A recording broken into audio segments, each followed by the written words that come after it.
started it and call to order for our special meeting on Robert's Rules, and we can have a roll call, please. Why, certainly.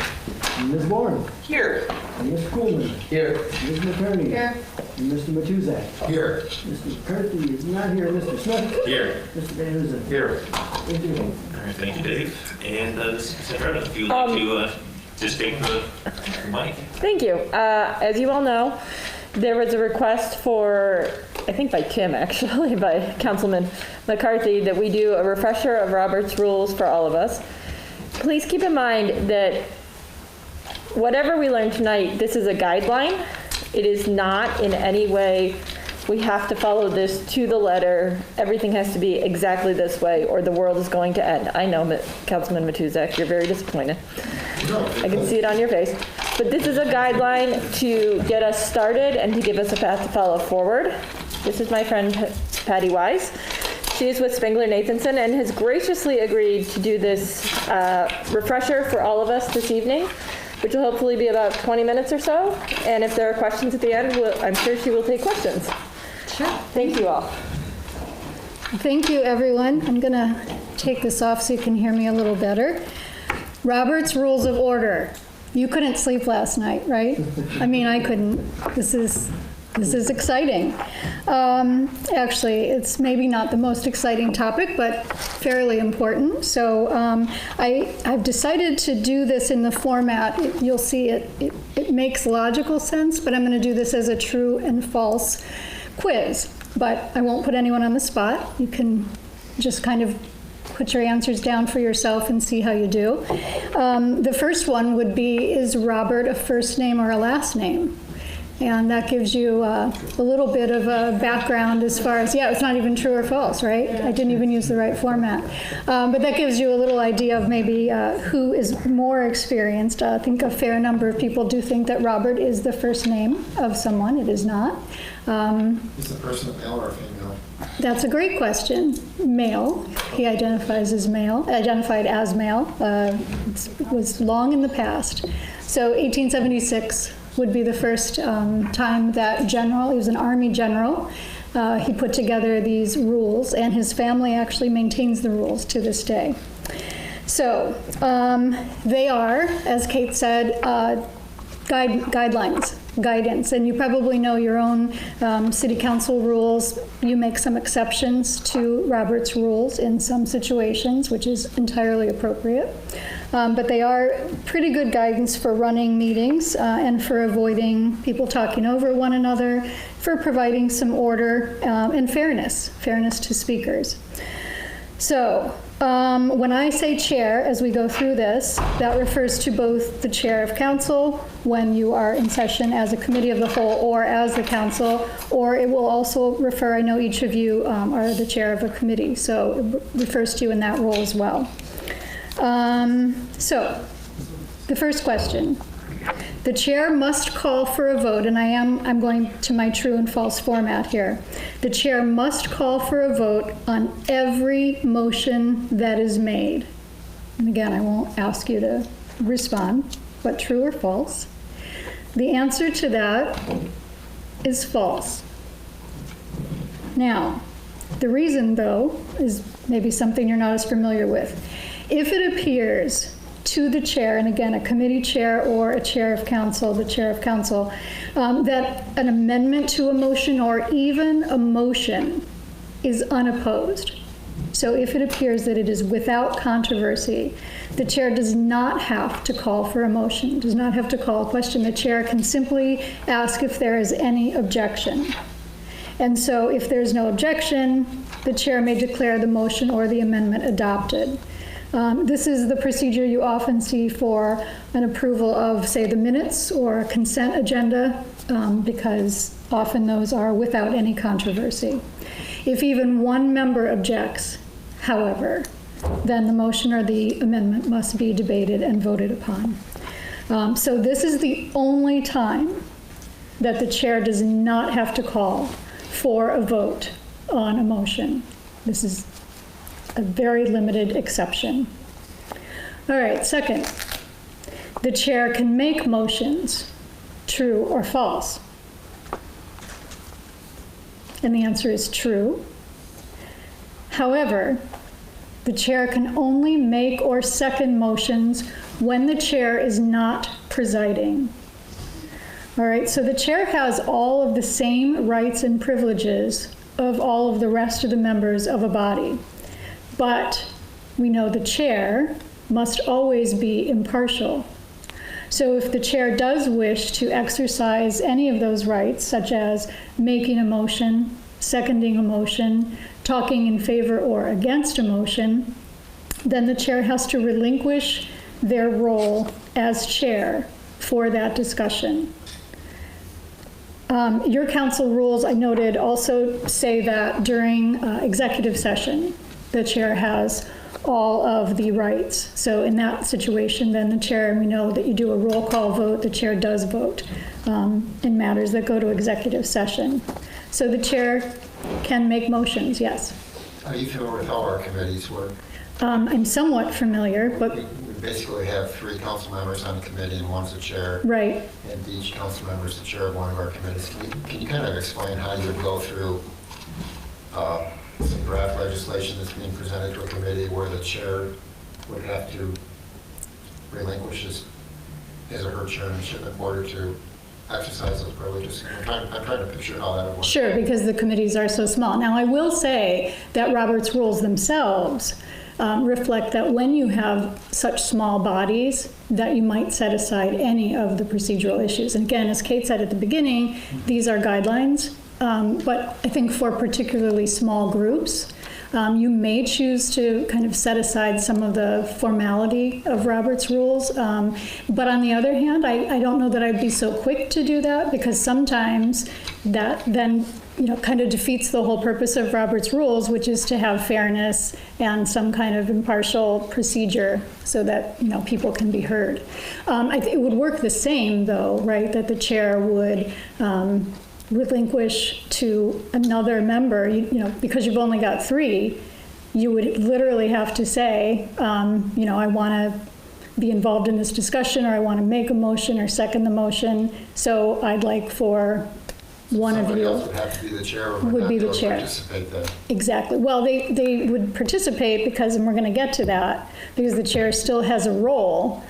But if a chair wanted to, let's say, really felt strongly about a particular piece of legislation, then the chair might want to relinquish the chair's official role for that discussion. Just for that purpose of that discussion? Yes. Not for the whole meeting? No, just for that particular piece of legislation or motion, whatever was pending.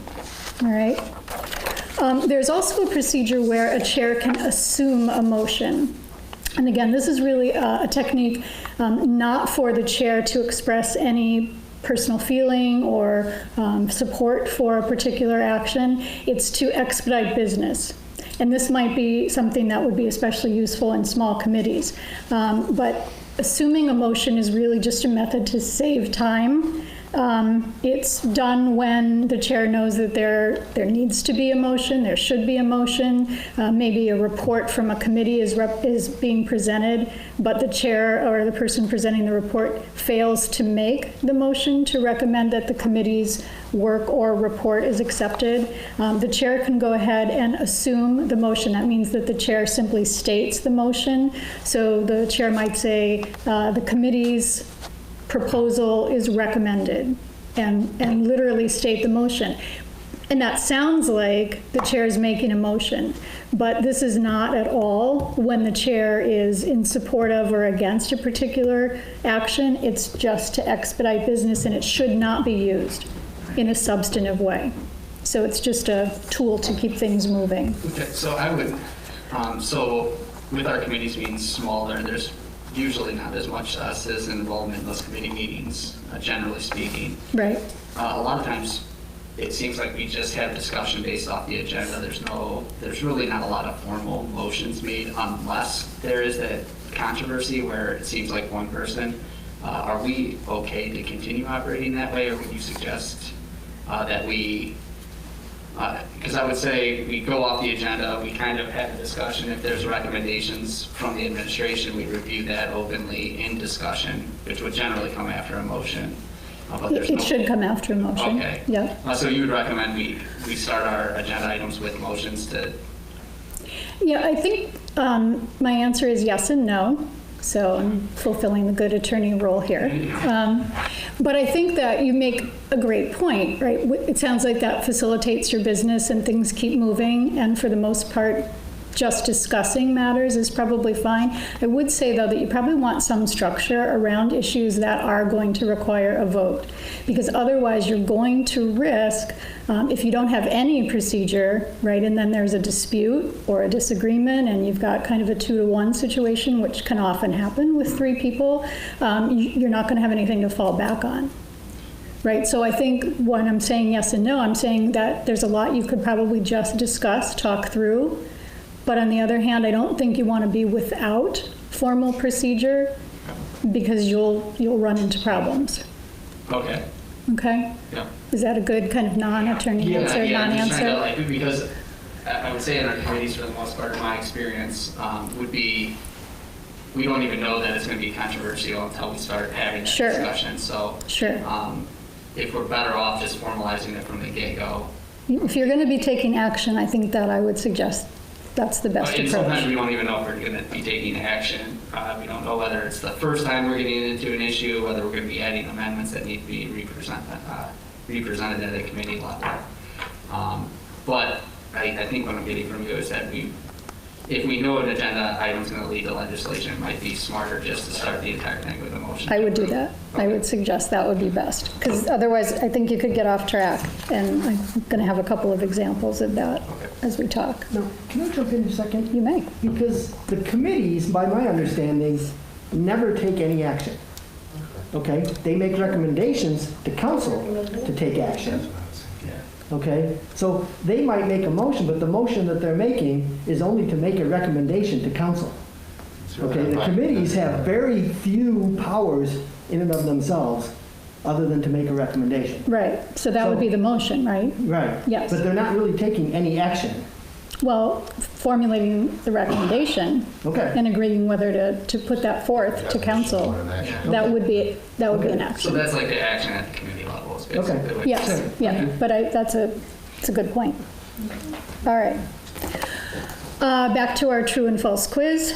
The chair must refrain from voting. Now, we kind of answered that a little bit, so you probably got this one right. It is false. Again, the chair has all of the rights and privileges of every other member, but always remember the chair has to maintain impartiality.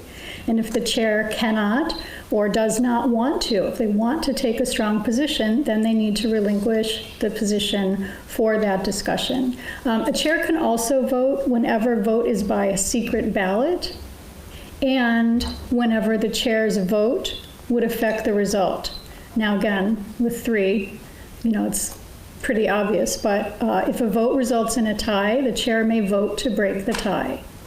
The chair may vote to make a tie. That probably doesn't apply to your committees. When a 2/3 vote is required, a chair may vote to cause or to block the requisite 2/3. All right, so a chair can vote, but again, you've got to maintain impartiality. All right, next question. A member can make, and a chair can accept, a friendly amendment, and that's a quote, friendly amendment, when the substance of the proposed change is of minor significance. True or false? And I think we hear this all the time, right? I mean, friendly amendment, we've all heard that. The answer is false. There is no such thing as a friendly amendment, even among the best of friends. An amendment of any sort is no different than a main motion, right? So there's no such thing as a friendly amendment. We're going to talk about some ways, though, that motions can potentially be revised, but it's never through the process of a friendly amendment. So if you hear those words, you're probably getting a little bit off track. Now, again, if a chair knows that something will be unopposed, we've got that process. The chair can just ask for objections, but this is different, and a friendly amendment is not something that would be appropriate. It is the chair's duty, though, and again, remember, keeping in mind the impartiality that's required, it is always the chair's duty to make sure that a motion is clearly stated. all right, that it is logical, that it makes sense, it's clearly stated. When a motion has been made, and before the chair calls the question, the maker of the motion can modify the language, right? So if someone is referring to that as a friendly amendment, it's not an amendment yet, right? Because the question has not been called. But before the question is called by the chair, the maker can change the motion.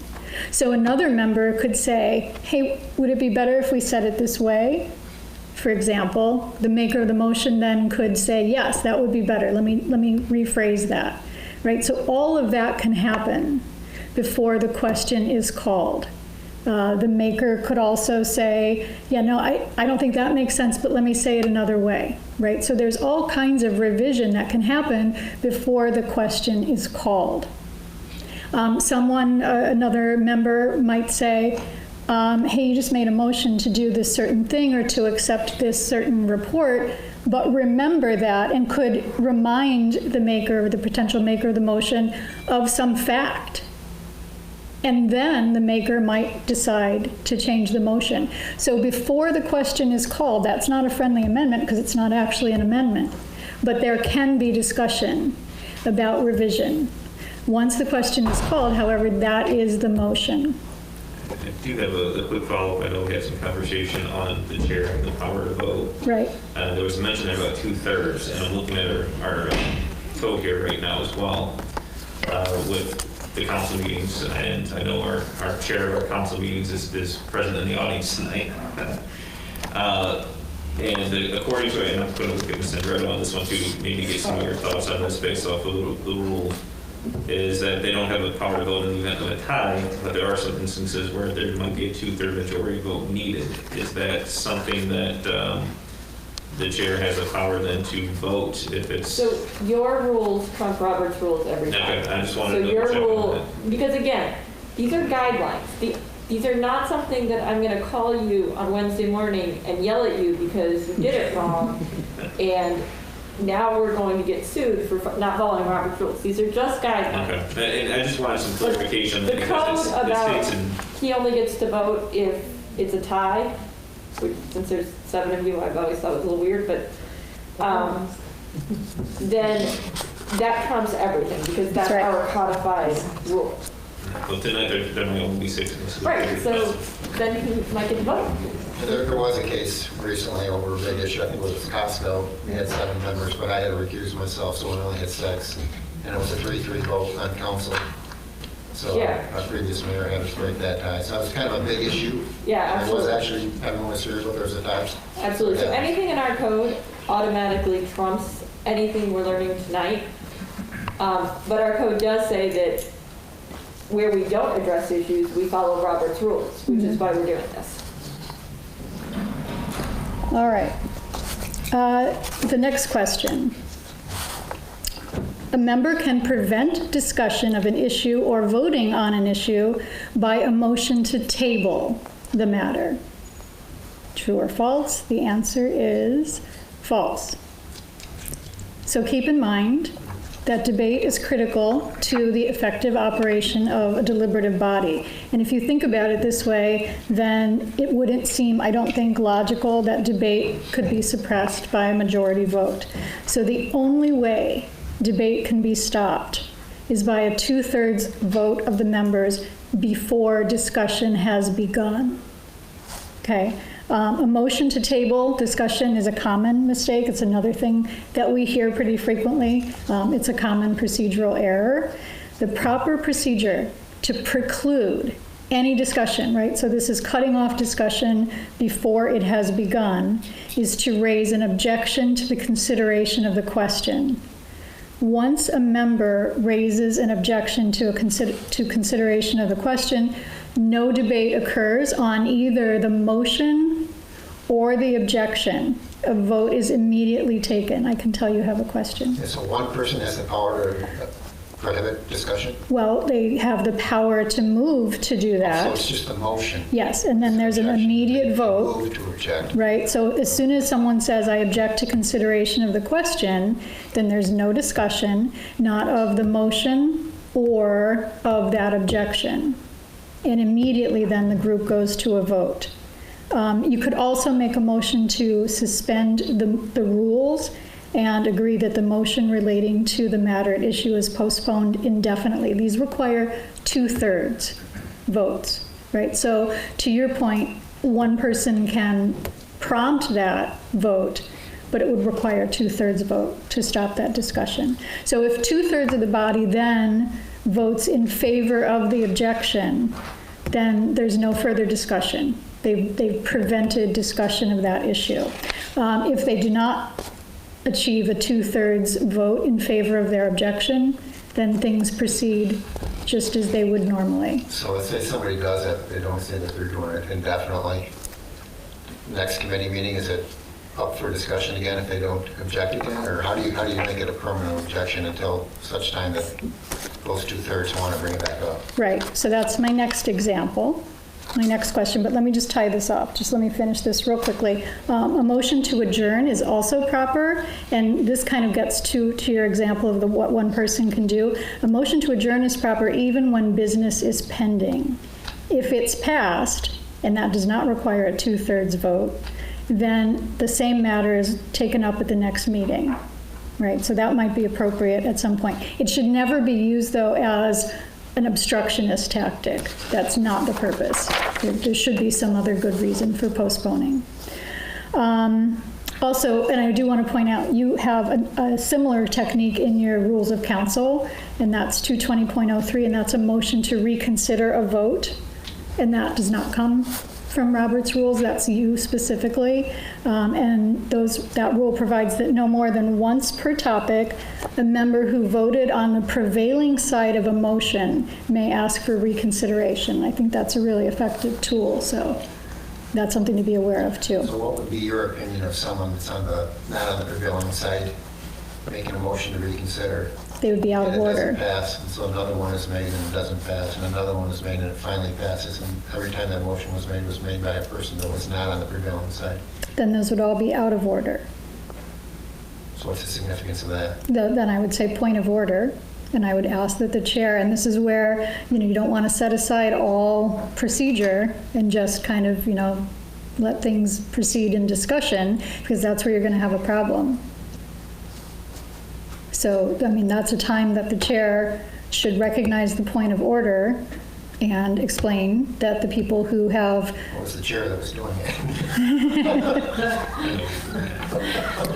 that would be improper. You'd have to be, and your rule's very clear about that. You have to be on the prevailing side. The follow-up question, what does a committee or a council do at that point if it is the chair that is the one that is? Because the reason we were given was, well, you know what, Robert's rules are just a guideline. So that's why when you said it from the beginning of the meeting, I was already walking out. What's the point in doing this if Right. Well, and I think we're that. going to use it and then say it's just a guideline? Right, and it is a guideline, and I think to Kate's point, there are no sanctions, but I think the whole point is to have fairness and to allow you to move things along procedurally. And so if people are just going to be, kind of the example you just illustrated, you're going to be speaking over each other, you're not going to accomplish business, it's not going to be, I don't think, what people expect from members of council. And so while they are guidelines, I think they are extremely helpful. And they're a resource that I think, you should all affirm that that's a useful resource. And it can answer questions. But again, fairness and order. Those are the two main goals. And that's why, and I think, a lot of times it's not always true that logic prevails, I don't think, in Robert's rules. But for the most part, if you think about it, what you just described would be inappropriate. So if a person not on the prevailing side asks for reconsideration, that's just asking the group to do business over and over and over, right? And that could be endless. And that's why specifically, I like this procedure, but that's why specifically it requires that you be on the prevailing side to make that motion, and even then you can only do it once. And to that issue, that is codified. So that's not a Robert's rules. We do have that Great point.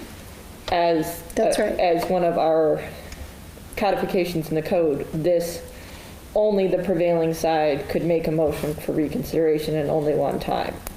So to the sense that there's any consequence from that in the code, it is in your code. It had a $1.8 million consequence. That's a lot of consequence. All right, so, and I just want to emphasize what Kate just said. That's, Give you the 5-minute sign. thank you, completely correct, because that trumps or overrules Robert's rules. So that is definitely a point of order and more. Well, I'm here all week. I'll come anytime. So, all right. That money's been spent. Okay, once discussion, so that's the procedure if there has been no discussion. Once discussion and debate of a matter have begun, though, but a member wants to prevent a vote, here's your true-false question, then it is appropriate to table a matter, right? So we just talked about the situation where no discussion has begun yet. So now we've moved on, discussion has begun, but a member wants to prevent a vote. It's appropriate then to table a matter. True or false? False, right? So this whole idea of tabling a matter, just I want to get that out of your toolbox. Once a body has begun deliberating and debating a matter, a member may move to postpone indefinitely. So again, and that's a motion that only requires a majority, and it stops further discussion if the majority approves.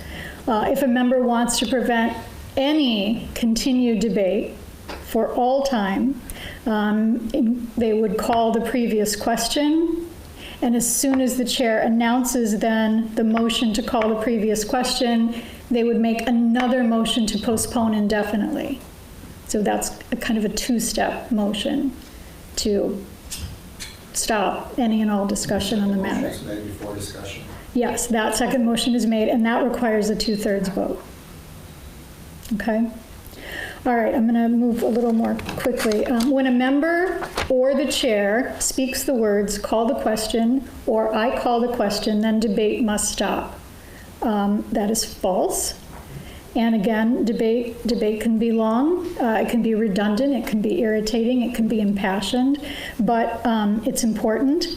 I call the question is another one of those things that doesn't really exist, so you want to take that out of your toolbox.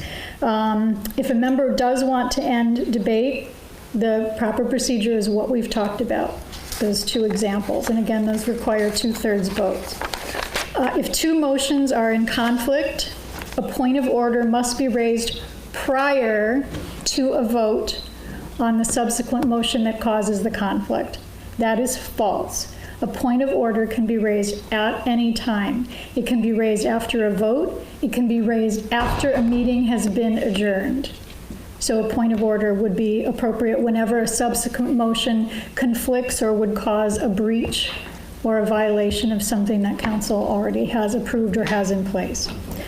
So in summary, the chair must call for a vote on every motion properly made and seconded unless it appears that the motion is unopposed, and then a chair can ask only for objections. A chair may make a motion, second a motion, engage in debate, and vote, but only if the chair relinquishes their position to do so. A chair may also vote when the vote is by secret ballot to make or break a tie or to establish or defeat that 2/3 requirement.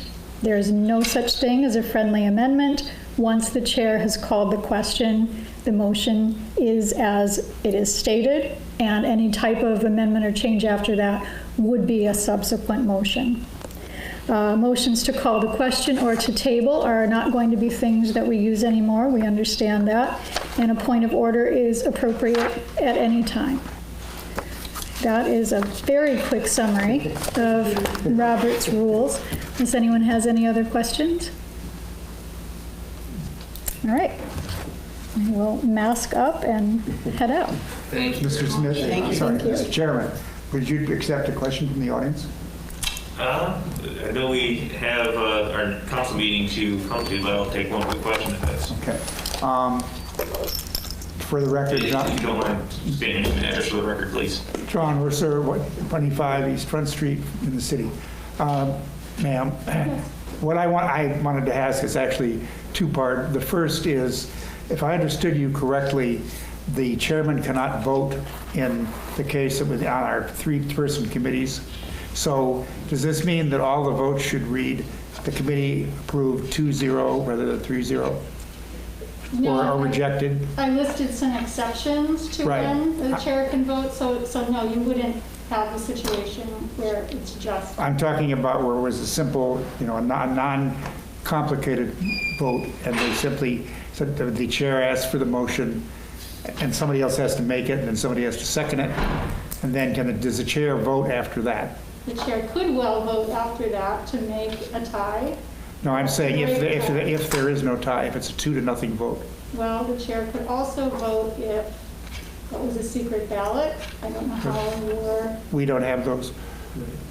okay, not It would be sunshine law.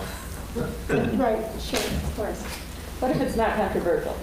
Well, the chair in that situation could just ask for objections, and then if there were no objections, it would show approval by 3-0. Okay. Okay? See, and just to clarify, if you don't mind, John, I'm going to interject because I want to understand that as well. So I was basically just understanding as long as the chair is remaining impartial, they can still vote, but they have to remain impartial until the vote occurs. Am I misunderstanding that, or? I wouldn't say, I would certainly not say that you were misunderstanding. I would say I was less than clear. But no, the chair can vote. Remember, they have Right. the ability to vote. But if they are serving as the chair, they need to stay impartial. And so the reason, and especially your committees are a great illustration of this, if you have the other two committee members each voting separately, the chair would always vote, right? Because you have a tie. Right. Okay, I just want to make sure I understand that. I appreciate it. If it would be okay if we had additional questions or ask for clarification, will we be able to reach out to you? Oh, sure. Kate knows how to reach me. I noticed in your council rules that Kate gets, I forgot what the statement was, but some amount of time, a reasonable amount of time to consider your questions. So I just asked to have that as well. Oh, yes, we won't ask for anything. They give me 30 seconds. Okay, all right. I'd like a little more than that. Yes. All right, thank you so much. Thank you. And Thank unless you. there's any objections, can I have a motion to end the? All right, so we'll just go ahead and end the committee hearing. Thank you. Thank you.